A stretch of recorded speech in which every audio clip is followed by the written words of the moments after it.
Om Namo Bhagavate Vasudevaya. Om Namo Bhagavate Vasudevaya. Om, I bow to the Lord Vasudeva. Joy to you, friends. I would like to read from the Bhagavad Gita, stanza 45. I've read it before.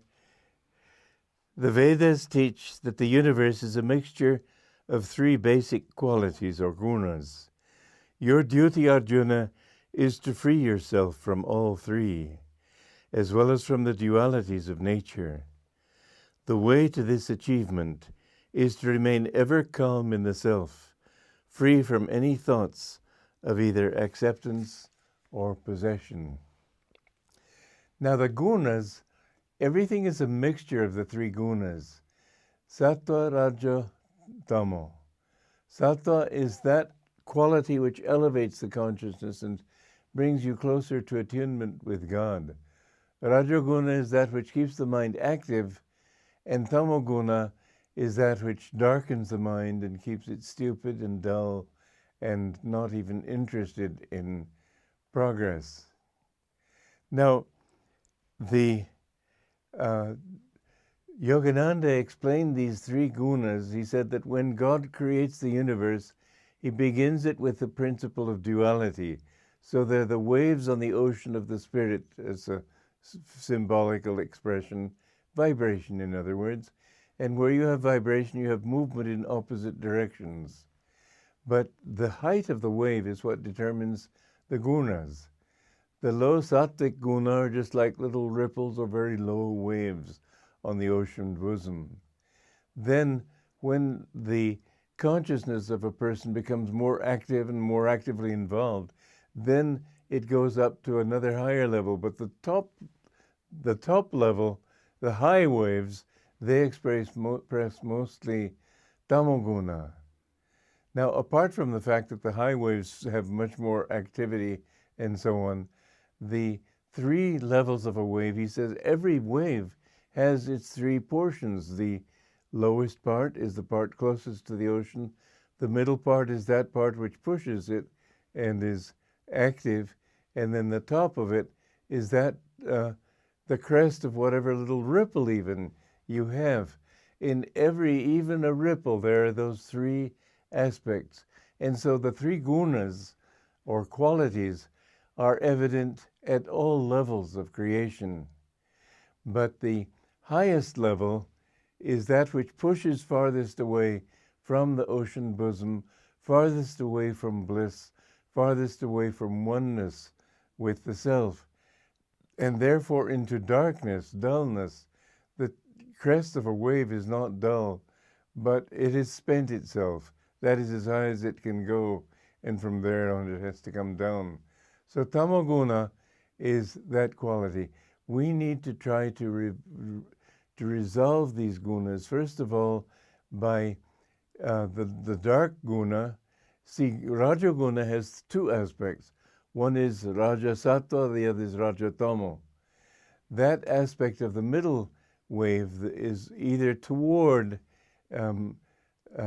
oneness with God or toward greater involvement in Maya, in delusion. Tamoguna, the darkening quality, is that which people have who are dull-minded, who are completely immersed in sensuality, people who don't have the intelligence or the refinement to understand anything. But on the basis of these three gunas, which in effect become two gunas, or I should say four gunas, because the Rajaguna has a downward side and an upward side, you have in that the basis of the four castes also. That part, that caste, the Shudra caste, which is dull-minded and so on, if you want to awaken a dull-minded person, he won't waken himself because he's not interested in wakening himself. He's just content to sort of go along like a slug or a turtle or something. Anyway, what you need to do is have him work around or be around people of higher nature, and particularly around the Vaishya or merchant type, the active type. And the Vaishya is the sort of downward Rajaguna, that aspect which takes you downward into matter involvement and prosperity for ego satisfaction and so on. So this was the explanation that Sri Yukteswar said why it is good for Shudra types to be servants in the homes of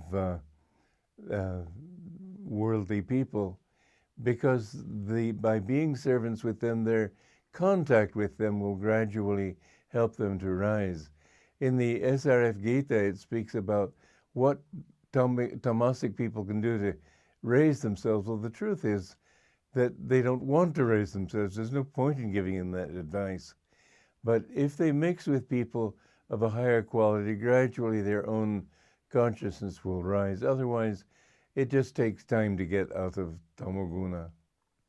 Then Rajoguna, as I said, has these two aspects, and this is the two aspects of the caste system, the Vaishya and the Kshatriya. The Vaishya is that which involves you in getting rich and getting a big home and making yourself famous and becoming popular, successful, whatever it might be.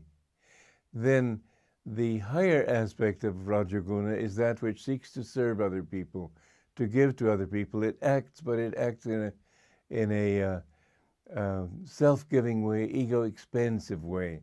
And then there is the higher guna, the Sattva-guna, and this is that aspect where there's very little between the soul and God. But even in Sattva-guna, there's still the ego. To go beyond, they speak of the Guru as being Tri-guna rahitam, beyond the three gunas. And this is the highest state where, having gone beyond the gunas, you've gone beyond duality, and you've merged your spirit with God. But as long as there is any guna, there is still some involvement in Maya. And people can go up and down this ladder again and again until finally they reach oneness with God. You are never safe, my Guru said, until you've gone beyond all three, until you've attained nirvikalpa samadhi, or complete oneness with God. And so Krishna is saying, again, the Vedas teach that the universe is a mixture of the three basic qualities or gunas. Your duty, Arjuna, is to free yourself from all three, as well as from the dualities. Well, why do the Vedas talk about doing these different ceremonies to fulfill your worldly desires?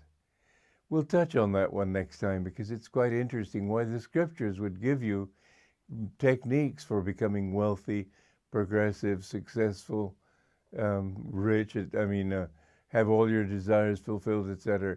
We'll talk about that next time, because it's a very interesting subject. Joy to you.